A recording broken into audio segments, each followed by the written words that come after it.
జీతాలు ఇవ్వాలి కదా, మాకు జీతాలు ఇవ్వాలి కదా, మాకు డ్యూటీలు దొరకదనుక మాకు 5-6 నెలలు జీతాలు కూడా కట్టియాలి. మరి ఎవరు చెప్పిందో వాళ్ళు ఏ గవర్నమెంట్ సార్ మరి మేము అందరూ లేబర్లమే. ఒక్కడ ఉన్న వాళ్ళు రూమ్ రెంట్ అయితే 15 ఏళ్ళు, రూమ్ రెంట్ అయితే 15 ఏళ్ళు సార్ ఒక చిన్న రూమ్ కే. మరి రూమ్ కట్టాలంటే ఏమని తెచ్చుకొని కట్టాలి మేము?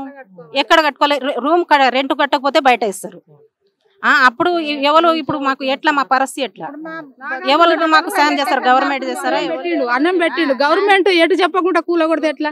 నాగార్జున సారు ఒక కంపెనీ కట్టి మాకు అన్నం పెట్టిండు, మా పిల్లలకు మాకు కంపెనీ కట్టి అన్నం పెట్టినది అక్రమ సమస్య. అంటే పర్మిషన్ లేకుండా నిర్మించారు కదా, అయ్యుండొచ్చు సార్. మరి ముందు పర్మిషన్ ఇవ్వాలి కదా, పర్మిషన్ లేకుండా అక్రమ చోటు అని అనుకోవచ్చు.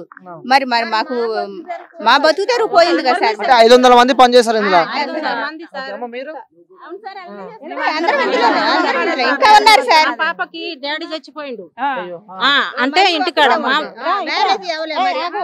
మ్యారేజ్ కాలే అమ్మాయికి. ఆమె కష్టపడి వాళ్ళ అమ్మకు సాధిస్తుంది, ఆమె కష్టపడుతుంది. ఏందంటే ఇప్పుడు ఆమెకు పరిస్థితి ఏంటి? ఎవరు ఇంకా రెంట్ కట్టుకోవాలి, ఆమెకు కూడా శాత కాదు, ఇంట్లోనే ఉంటుంది వాళ్ళ మమ్మీ. డాడీ లేడు, ఆమె చెల్లె ఆమె పరిస్థితి ఎవరు పెడతారు? ఎవరు చూస్తారు సార్? ఆమెకు ఎలా పోషించబడతారు? సరే ఏం డిమాండ్ చేస్తున్నారు మీరు? ఒకవేళ నాగార్జున కనుక ఈ వీడియో చూస్తుంటే, సో నాగార్జున సార్ కి మీరు మీ సార్ కి వల్ల మాకు ప్రాబ్లం లేదు సార్.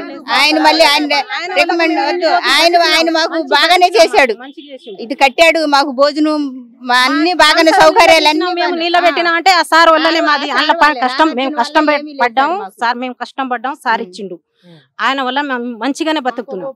కానీ మా సార్ అంతే మాకు ఒక ఉపాధి కల్పించాడు సార్. కాకపోతే ఇప్పుడు ఏంటంటే ఇప్పుడు ఇంత సడన్ గా జరిగేలాక మా పరిస్థితి ఏంటనేది మాకు అర్థం కావట్లేదు. ఎందుకంటే రెంట్లు కట్టుకుంటాం, చిన్న చిన్న పిల్లోళ్ళు.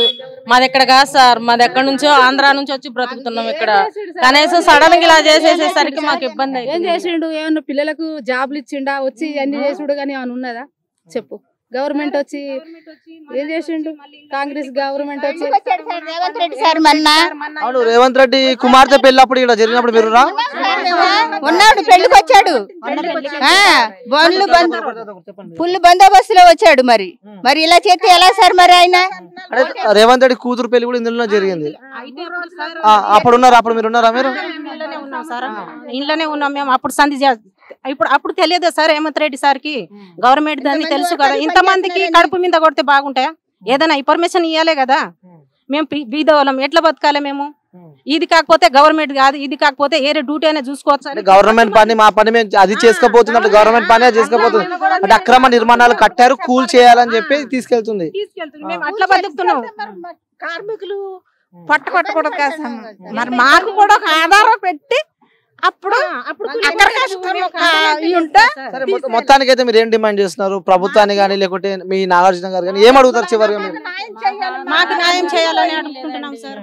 మాకు న్యాయం చేయాలి, ఏడైనా డ్యూటీ అయినా లేకపోతే మాకు జీతమైనా ఇస్తారా అనేటి మేము కోరుకుంటున్నాం. మేము మాకు కిరాయి 15 ఏళ్ళు నీళ్ళకు జీతం, కిరాయి సగం కిరాయికే పోతాయి. మాకు పిల్లల ఖర్చులు, చిట్టీలు కట్టాలి, చిట్టీలు ఆగరు, సంఘం గురిపోలు ఆగరు. మాకు ఏం అయినా ఫ్రీ బస్ ఒకటి పెట్టాడు కానీ ఏం చేశాడు సార్ రేవంత్ రెడ్డి గారు? అసలు ఫ్రీ బస్ ఒకటి పెట్టాడు అంతే, ఏం పెట్టాడు అసలు? పేదలకు ఏం చేశాడండి ఆయన? ఫ్రీ బస్ ఒకటి, లేడీస్ జుట్టు కొట్టుకొని చేస్తారు. అందులో సగం కిరాయి దింపినా ఇది చేసినా బాగుండే. హేమంత్ రెడ్డి సార్ వచ్చి ఏం చేయలే అందులో సార్. మాకు ఇప్పుడు వచ్చి సడన్గా మాకు కడుపు మీద కాలినట్టు కొట్టినట్టు అయింది మాకు. ఇప్పుడు ఏడ మా పరిస్థితి ఏంటి? 15 ఏళ్ళు జీతం అంటే ఏం తొక్క 16 ఏళ్ళు 16 ఏళ్ళు 17 ఏళ్ళు జీతం ఇస్తుండు మాకు. ఒక భర్త తాగబోతు భర్తలు ఉంటారు, మొత్తం సంసారం అంతా ఎల్లగొట్టున్నాం కదా సార్ మేము కష్టపడి. మరి ఎవరు చేస్తారు? మాకు ఒక్కొక్కరికి 20 ఏళ్ళు జీతాలు ఉంటాయి. మాకు నెల నుంచి మీకు జీతం పెరుగుతుందని చెప్పి చెప్పారు. పెరిగింది ఆల్రెడీ, చేతికి రాకుండా చేయికి రాకుండా వచ్చిన జీతం. ఎన్ని సామాన్లు ఉండే సార్ అసలు కిచెన్ లో? 2-3 లాడీలు అయితే లింపేది సామాన్లు ఉండే. సామాన్లు అన్ని ఉన్నాయా లేకుంటే వెళ్ళిపోయినా? కుక్కల మట్టిలో గ్యాసులు చూడు, టేబుల్, కుర్చీలు, అవి కంప్యూటర్లు, టీవీలు, బియ్యము అంతా సార్. ఓ స్టోర్ మొత్తము, స్టోర్ అంటే సగం ఒక 3 లాడీలు అయితే స్టోర్ సామాన్లు నింపేది. మొత్తానికి అయితే కడుపు కొట్టారని చెప్పారు. ఏదో బ్రతుకుతారు కోసం వచ్చాం. ఈ ఎకరా కూడా లేకుండా చేశారు. ఇప్పుడు మేము ఎక్కడ వాళ్ళు బ్రతకాలి సార్ చెప్పండి? మేము చిన్న చిన్న పిల్లలను పెట్టుకొని వచ్చాం ఇక్కడికి. రేవంత్ రెడ్డి సార్ మరి మొన్న వచ్చినప్పుడు రేవంత్ రెడ్డి సార్ కొట్టిరని చెప్పి మీరు అంటారు. ప్రభుత్వం పని ప్రభుత్వం చేసుకోబోతుంది. ఎందుకంటే మరి ఆయన ఒక పొజిషన్ లో ఉన్నప్పుడు పేదలకి ఇలా జరుగుద్ది అని ముందే ఇన్ఫర్మేషన్ ఇవ్వాలి కదా సార్, మరి చెయ్యాలి కదా. అంటే చూడొచ్చు ఇక్కడ ఈ కన్వెన్షన్ హాల్ కి సంబంధించిన వర్కర్స్ చాలా మంది అయితే మనతో వాళ్ళ బాధను అయితే వ్యక్తం చేశారు. అంటే గత 10-15 సంవత్సరాల నుంచి వాళ్ళు ఇందులో వర్క్ చేస్తున్నారు. ఇప్పుడు మా పరిస్థితి ఏంది? సో ఈ రోజు కూడా అందులో మ్యారేజ్ ఉండనంటే ఈ రోజు రేపు కూడా మ్యారేజ్ ఉంది.